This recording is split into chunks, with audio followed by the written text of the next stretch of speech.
croyez-vous que la Mère Noël a toujours été la Mère Noël? Eh bien non. Figurez-vous qu'il y a très longtemps, le Père Noël était déjà très organisé. Mais tellement bien organisé qu'au mois d'août, il s'ennuyait à mourir. Les lutins étaient en vacances, les elfes dans leur forêt imaginaire ou magique. Il y avait quelques personnes dans le village, mais très peu. Mais en tout cas, ils n'avaient rien à faire, aucun préparatif.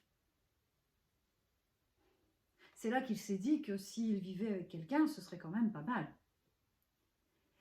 Il décida ce jour-là de sortir son traîneau, celui qui était électrique, pour aller dans la forêt la plus profonde qu'il connaissait. Discrètement, il monta dans son traîneau et s'envola. Arrivé au-dessus de la forêt la plus profonde qu'il connaissait, il cacha au pied de plusieurs arbres son traîneau, avec quelques branches. Il prit le premier chemin qu'il trouva et commença à marcher. Oh, à chaque fois qu'il trouvait une fleur, il l'accueillait pour en faire un beau bouquet, on ne sait jamais.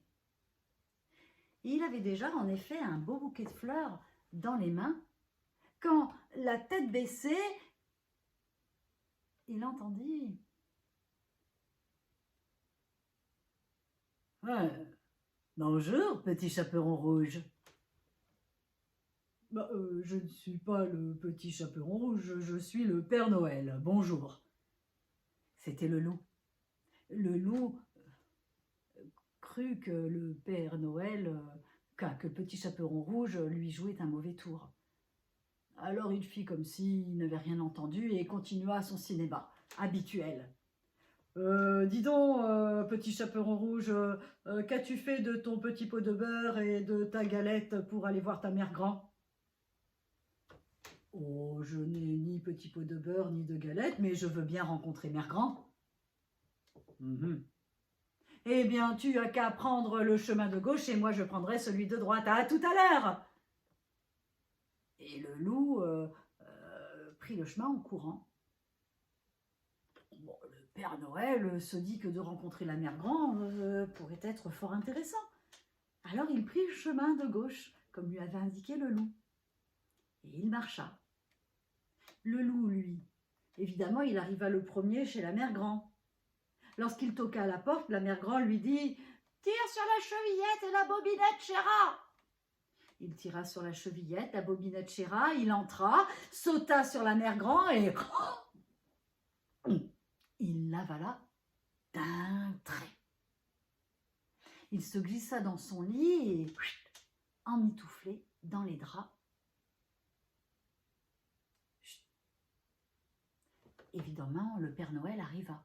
Il toqua à la porte. Le loup prit sa voix la plus douce et la plus délicate et répondit « Tire sur la chevillette et la bobinette, chéra !» Ouh là là, le Père Noël, il s'est dit que la grand-mère, la mère grand, elle avait une drôle de voix, mais bon. Il tira sur la chevillette, la bobinette chéra, entra et il vit ce qu'il croyait être la mère grand dans le lit. Mais il la trouva moche, mais tellement moche. Mais bon, il fallait bien reconnaître qu'elle avait été aimable de le laisser entrer. Alors, tout en serrant son bouquet de fleurs contre lui, il dit à la mère grand « Oh, mère grand, que vous avez de grands yeux !»« Mais c'est pour mieux te voir, mon enfant. » Mon enfant, si elle verrait correctement, elle verrait que je ne suis pas un enfant. Hein. Oh, mère grand, que vous avez de grandes oreilles. Mais c'est pour mieux t'entendre, mon petit. Mon petit, et je suis plutôt géant, hein, comme garçon. Oh, mère grand, que vous avez de grandes dents.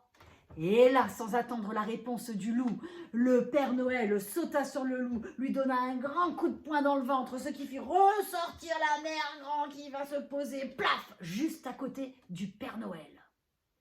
Le loup, pris de panique, sauta par la fenêtre et fou, reprit le chemin du bois. Le Père Noël trouva la mère Grand tout à fait à son goût et tellement belle. La mère Grand trouva le Père Noël bien charmant. Celui-ci lui tendit le bouquet de fleurs. Elle l'accepta volontiers. Et sans s'en dire plus, tous les deux, bras dessus, bras dessous, passèrent la porte de la maison. Le Père Noël emmena la mère Grand jusqu'à son traîneau. Il ôta les branches. Ils sautèrent tous les deux dedans et ils s'envolèrent jusqu'au pays du Père Noël. Et c'est ainsi et pas autrement que la mère Grand est devenue la mère Noël. Maintenant, vous savez comment cela s'est passé. Alors racontez-le.